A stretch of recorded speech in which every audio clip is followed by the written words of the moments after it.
This is normally the part of the sermon where I say, welcome to Action Church, and I'm glad you're all here, but since none of you are here, I thought that'd be kind of weird, so we won't start like that. But I did want to talk to you this morning and kind of carry on week 4 of the Christian series. And I know a lot of you, all of us, have been snowed in this weekend, and a lot of you are probably preaching a far better sermon about what exactly it is to be a Christian. Just by serving your neighbors and probably with a snow shovel is the best sermon that's been preached this weekend at least. So I want to thank you all for doing that. Thank you for Action Corps that are doing that in North York neighborhood probably right now.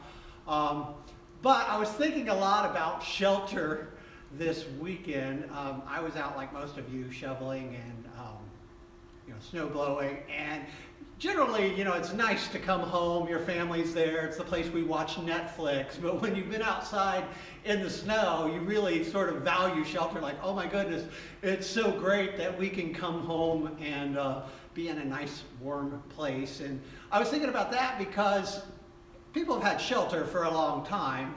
I know that because I watch the Settlers commercial for, I think it's Dish Network, my favorite commercials right now.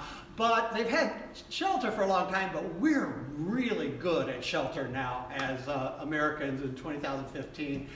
Sort of all the modern conveniences are great. You come into your house and it's not just a box that is out of the elements. I mean, it's nice being out of the snow, but imagine explaining this to our settler ancestors 100 years ago and going, now we have boxes that have fire in them and they blow hot air into our houses. It's great. They're not dragons. It's not mystical, but we have these things called furnaces and they make the house warm. And guess what? In the summer, they blow cold air. I mean, it's just amazing. We sort of have a box for hot air and a box for cold air inside our big box that we live in, and we have a box for our cars. I'm stupid because I have cars in there that I don't drive, and the cars that I actually drive, I have to clear the snow off. I don't know about you. Some of you have lots of boxes for cars that have junk in them. But we have all sorts of conveniences, and they're all sort of compartments or boxes like we've got. And then because our houses are warm, and we're excited about that, but not a good place to keep food, so we actually have boxes that we put our food in to keep it cold. I have 3 of them. I was thinking I got 2 refrigerators and then another box in the basement to freeze food, but that's really not all we need because not that exciting to eat frozen food and difficult, and so we have a box to heat food, and we sometimes have a couple of those, including the microwave box that sort of heats food really quickly and makes it taste bad.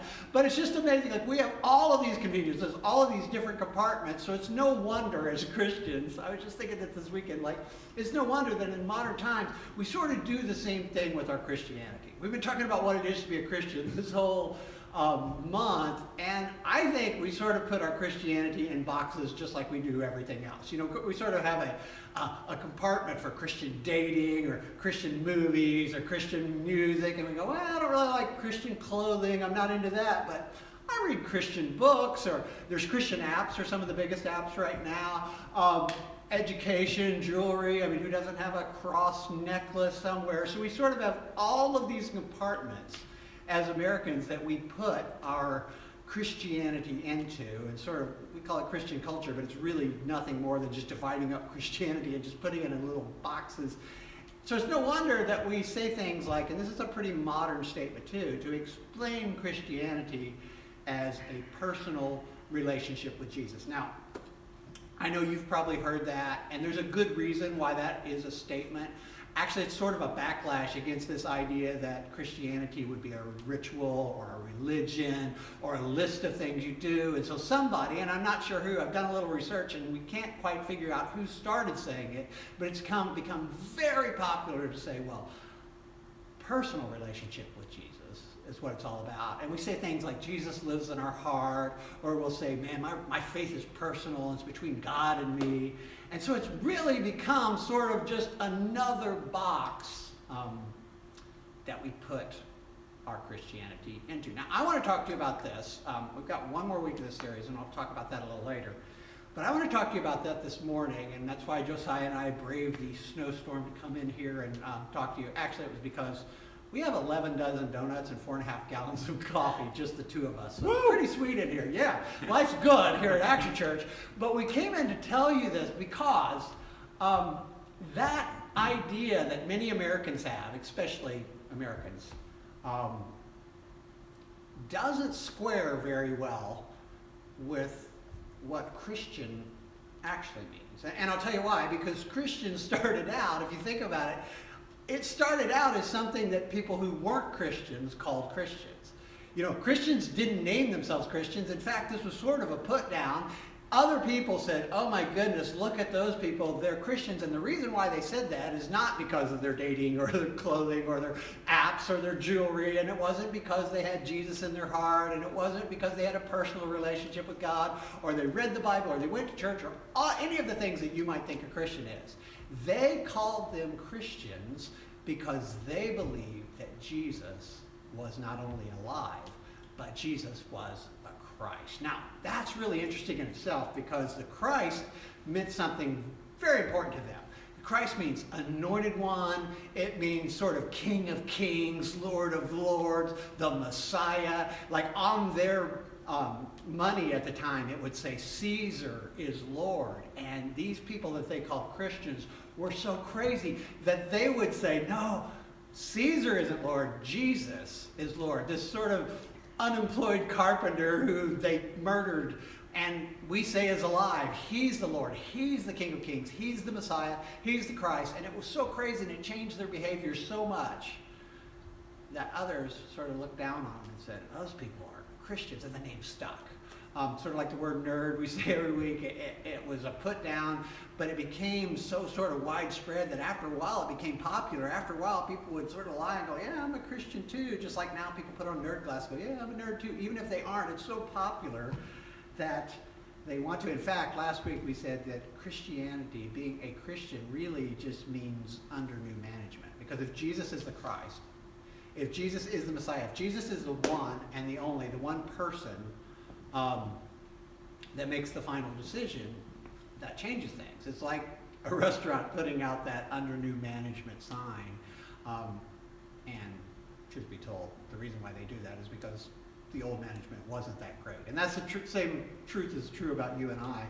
If we say, hey, we're a Christian now, and we tell people we were the old manager, and we didn't do a great job of managing our lives. So I want to read you this morning. I say all that to say this. You might think, and I'm fine with you saying, hey, I've got Jesus in my heart, because Scripture says, as we learned last week, that the Holy Spirit actually does live inside of us. Not Jesus, but the Spirit of God. And you might say you have a personal relationship with God, and I would go along with that. I think it's possible and good to have a personal relationship with God. What I want to talk to you about, though, is that it is absolutely not possible for that personal relationship to be sort of a private relationship, sort of this box that we put Jesus in, like so many Americans think. Like, I can sort of have Jesus in my heart, but it doesn't change anything else. It's just another area. It's just another part of my life. It's just a box. And so I want to read to you, not what I think about that, but I want to read a pep talk by Jesus. Now, bear in mind, this thing that we're going to read right now is something that Jesus would tell potential disciples, which is pretty funny because I like to say that I am the worst salesman in the world. And if you've ever talked to me about Action Church, you know that's sort of true. Because whenever people come to me and go, hey, I'm thinking about being a part of Action Church, I'd like to talk to you about it, I generally feel like I'm trying to sell them against it. Like I'm like, hey, it's not going to be easy, and I know you think it's cool that everybody sort of jumps in and we don't have any staff, but it's going to be hard because you're going to be part of that, you know, and hey, I know it seems cool that we go, everybody's accepted, but man, that means we're all accepted, and that means that there's going to be difficult conversations. And so I find myself, if you ever talk to me about Action Church, kind of almost selling against Action Church, because I want to make sure that people who actually become a part of Action Church understand that it's not going to be necessarily simple. But Jesus took this to an extreme. In fact, I'm going to read this pep talk that he gave potential followers. And we're going to break down the very end of it, but I have to read all of it because, wow, if I thought I wasn't good at selling Action Church, Jesus, this might be the worst pep talk ever. In fact, it says this. He says, look, I'm sending you out as a sheep among wolves. So be shrewd as snakes and harmless as doves, but beware. For you will be handed over to the courts, and you will be flogged with whips in the synagogues, which was a whole new category. Like, they could imagine being flogged in the courts, but no one had ever got beaten up in church. I mean, he's literally saying, you're going to try to go to the synagogue, and they're going to whip you. And you'll stand trial before governors and kings because you're my followers. But this will be your opportunity to tell the rulers and other unbelievers about me. He said, you're going to get arrested, but don't worry. It's so you can meet some nice people and tell them about Jesus. And he says, when you are arrested, don't worry about how to respond or what you will say.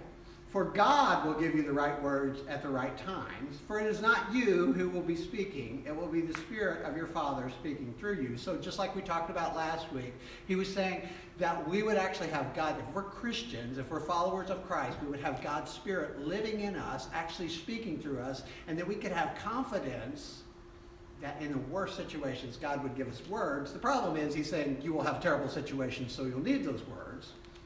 And then he says this, he says, a brother will betray his brother to death. And you thought you had a tough family weekend with your entire family in the house during a snowstorm. This sounds worse. A brother will betray his brother to death. A father will betray his own child. And children will rebel against their parents and cause them to be killed. Not because, they want to wear black and be goth. No one wants to do that anymore. I'm showing my age. But because they want to follow Jesus. I mean, this is crazy. And all the nations, very nice, will hate you because you are my followers. But everyone who endures to the end will be saved, which is great. Like, will be saved, but he didn't say you'll take like a magic carpet ride to the end and you get on the escalator to heaven. He said you have to endure. It goes on, believe it or not. And he says, when you're persecuted in one town, he doesn't say you'll overcome and everybody will start to really understand you're great. He says, flee to the next. And I tell you the truth, the Son of Man will return before you have reached all the towns of Israel. And then he talks about the relationship we have with him. And he says students are not greater than their teacher. He's the teacher with the students. And slaves are not greater than their master. He says students are to be like their teacher, and slaves are to be like their master. And since I, the master of the household, have been called the prince of demons, the members of my household will be called by even worse names. This is one of the most difficult things to deal with that he said, honestly. I've never been flogged, so I'm not certain about that one. But being misunderstood is what Jesus is talking about. Nothing hurts worse than being misunderstood. Like, you're doing the right thing, and people are saying bad things about you. That's what Jesus is saying. He's like, people call me the prince of demons, and I'm here to save the world. Do you think that no one's going to ever say anything bad about you? And then verse 26, he says, but don't be afraid of those who threaten you. For the time is coming when everything will be covered, will be revealed, and all that is secret will be made known to all. What I tell you now in darkness, shout abroad when daybreak comes. And what I whisper in your ear, shout from the housetops for all to hear. Now, then he starts this last part that we're going to read with great words. He says, don't be afraid.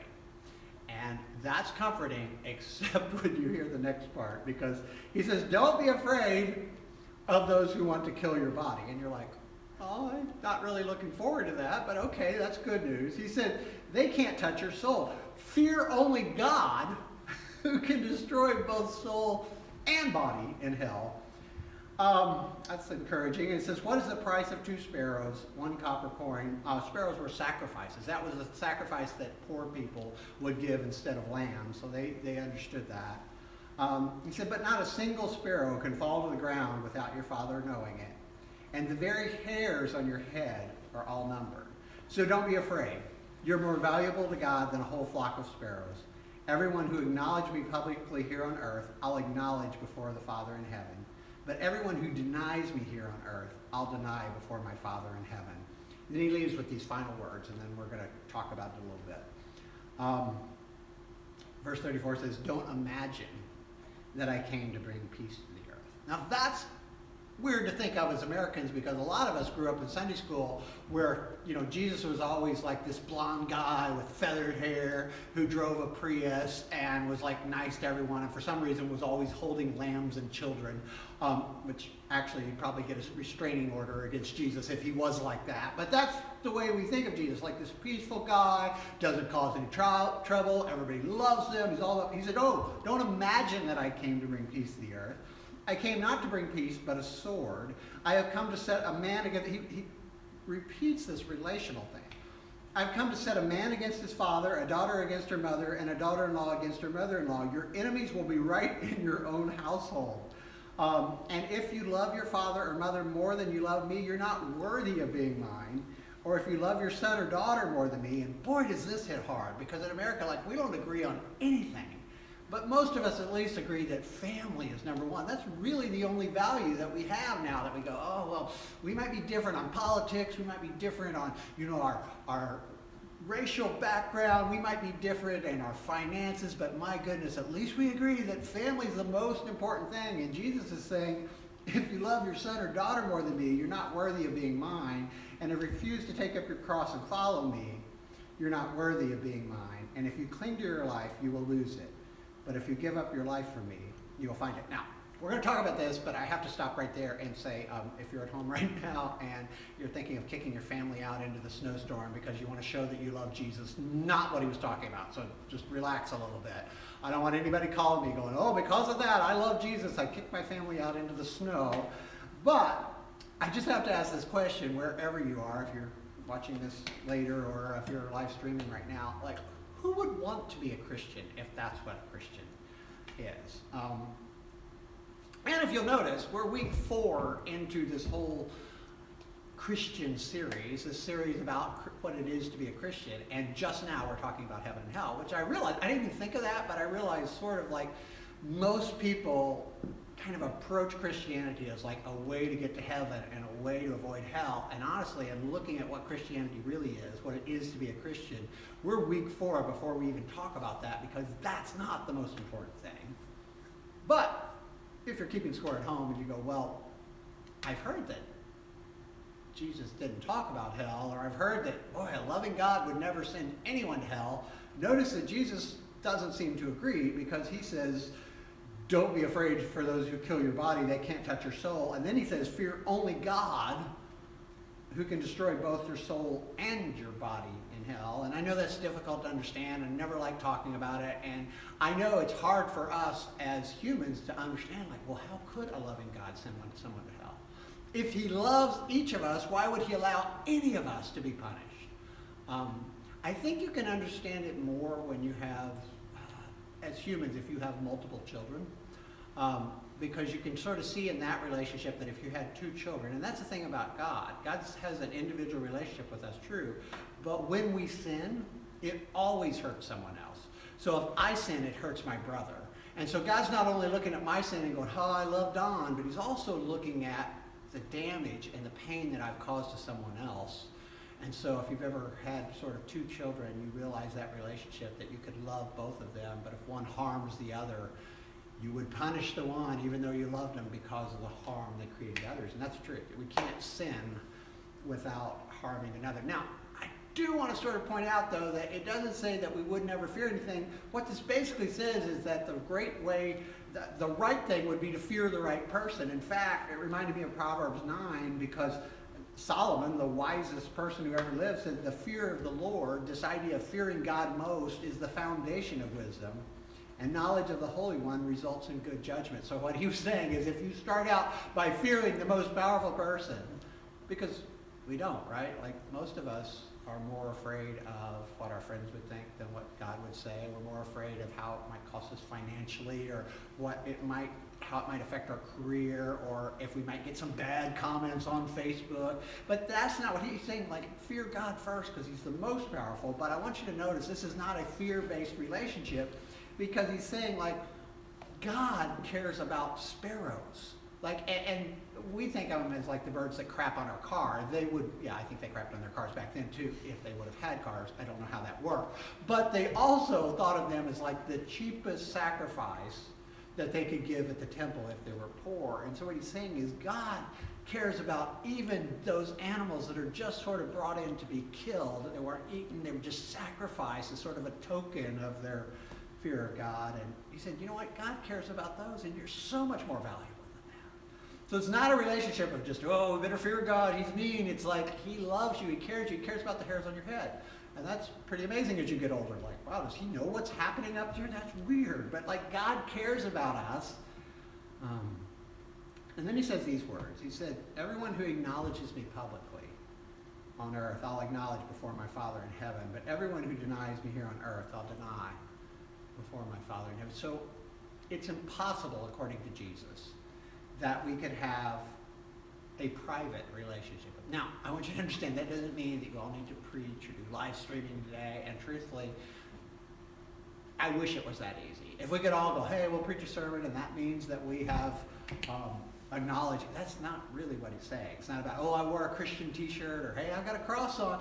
What he's saying is there's going to be a point in your life, if you actually believe that Jesus is the Christ, that there's going to be a conflict between what Christ wants you to do and what maybe everyone else would do. In fact, he really emphasized the relational part.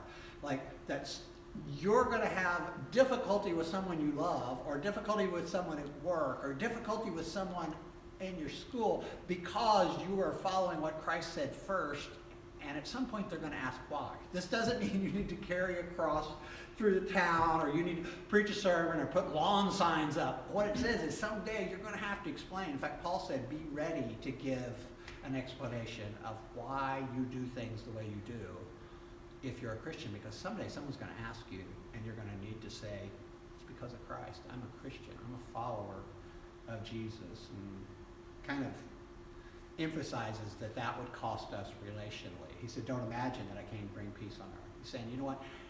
If you do this, if you follow me, remember, he's speaking to potential followers. In fact, he's speaking to the original 12 followers as disciples, and go, hey, if you do this, it's not going to be applauded by everyone in your family.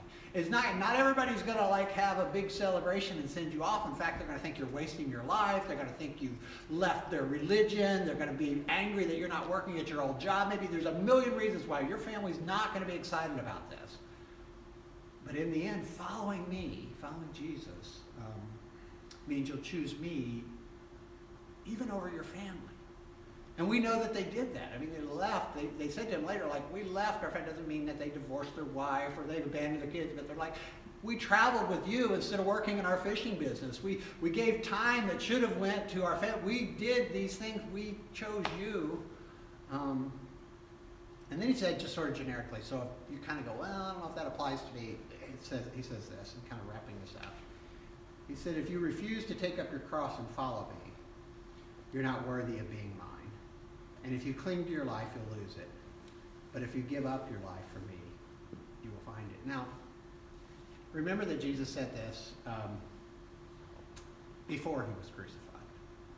Before the cross was Christian jewelry. Nobody thought oh, he's talking about when he's crucified, because they had no idea. In fact, they would have been appalled if he would have even said that, because it was the worst thing that happened. But here's the thing you can know about these guys that can't be said of you and I. They had seen someone crucified. They had smelled someone crucified. They had walked past bodies hanging. They wouldn't just, we think of it like they take them down and put them in the grave. Many times they would leave the people rotting on the crosses, sort of like you see ISIS hanging someone from a light post and walking away and say, don't cut that person down, let it be a reminder. That's what the Romans did. He said, if you cling to your life, you'll lose it, but if you give up your life for me, you will find it. See, here's the thing that you should understand from this, and I'm just going to say it to you. I'm just going to tell you the truth right now that being a Christian is more about self-denial than it is about self-improvement. I stole that from my friend Russ Klinke, who's a pastor. Not sure who he stole it from. I'll let him figure that out, but I wanted to tell you I didn't think of that. But it's so true. We think about this time of year, kind of some of us came in January 1st, and we're like, okay, let's find out how to get better. Let's be better people. Today's, January's self-improvement month. Well, no, that's not what being a Christian is. It's often more about self-denial. And here's why. Because saying yes to Christ, when we say yes to Jesus, it's often going to come at the expense of saying no to ourselves. When we say, your way, there comes the other part of that, which is not my way, Jesus. And so I just want to be honest with you. I just want to tell you so you know, saying yes to Christ, being a Christian as Jesus described it in this, and obviously he wanted it to be clear to us, is going to cost you money, it's going to cost you time, it's going to cost you uncomfortable situations, it'll cost you stress in your relationship sometimes, it may cause you trouble at home. Like, all of these things are possible, and so it makes you wonder, like, who would want to be that kind of Christian? You know, have you ever thought, like, I can't, why? Why would you even do that? I mean, I can understand kind of going, I have Jesus in my heart, I'm going to heaven now, I said a prayer, I got baptized, I go to church occasionally, and now I'm going to heaven, not hell. Check the box, Jesus is in that box, the compartment is, I'm a Christian. No, that's not what being a Christ follower is according to Jesus. Now, I want to read you one more thing before I kind of let you go back to shoveling snow or eating brownies or whatever it is you're doing today. But I wanted to answer the question this way, because in some senses we know why. In fact, the 12 guys, well, I shouldn't say 12 because Judas was one of the people that got the speech.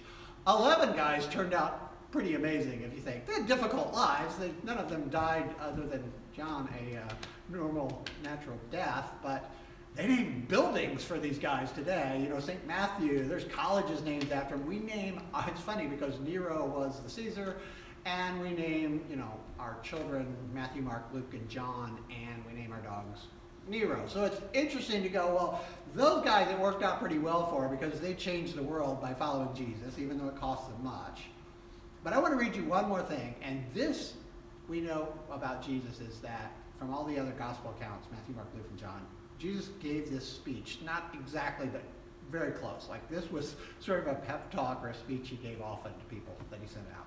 And in fact, he gave this speech, you know, we can kind of sit back and go, well, I'm not Matthew, Mark, Luke, or John. I'm not an apostle. But he gave this same speech, almost word for word, to a group of 72 nobodies that we don't even know. And here's the exciting thing. When they came back after taking this challenge, hearing this pep talk and going out and doing it, they said these words. It says, when the 72 disciples returned, they joyfully reported to him, to Jesus, Lord, even the demons obey when we use your name. Yes, he told them, I saw Satan fall from heaven like lightning.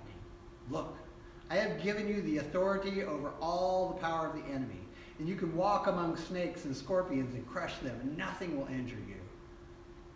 And then he says these words, like, it's easy to kind of get excited about that part. Go, awesome.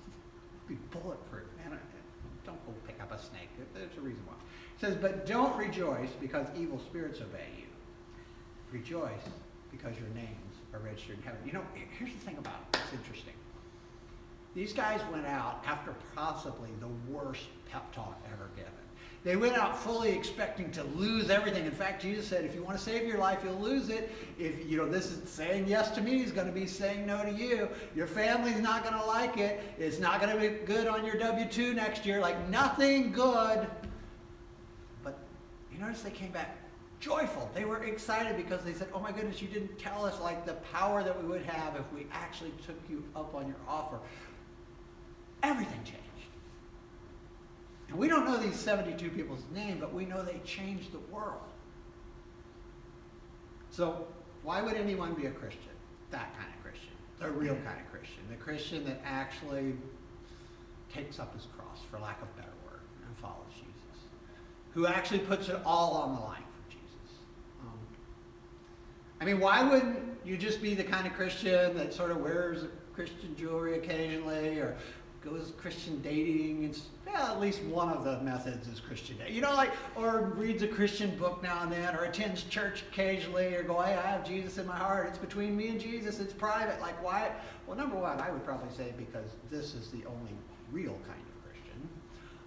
But that's not very satisfying, I understand. But the second reason I would say is because we've got really, I started out this whole talk sort of marveling at how, as modern society, you know, we're really good at sort of compartmentalizing our lives, of having a house box that we live inside and stay out of the elements, and we have a furnace box that blows warm air and air conditioning, and we have ovens and closets for our stuff and cars to drive in. So I say I drove here and, you know, I made it through the snow. Actually, took a couple minutes for the seat heater to heat up, but I made it fine because I have a nice comfy cage to ride it, and we sort of insulate ourselves, and we put ourselves inside of boxes, and that's great. I love that.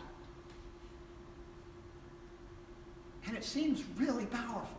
You know, it seems like, oh my goodness, look how far we've come. These people who listened to Jesus, they didn't have any of that. But I was thinking, like, we have all of that,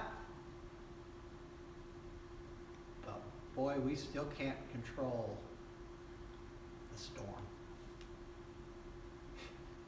Even the president was snowed into the White House this weekend because when the storm came, there was nothing we could do to stop it. And that's the difference between the power of God and sort of our best technology and our best efforts and our best compartmentalization we can do as humans.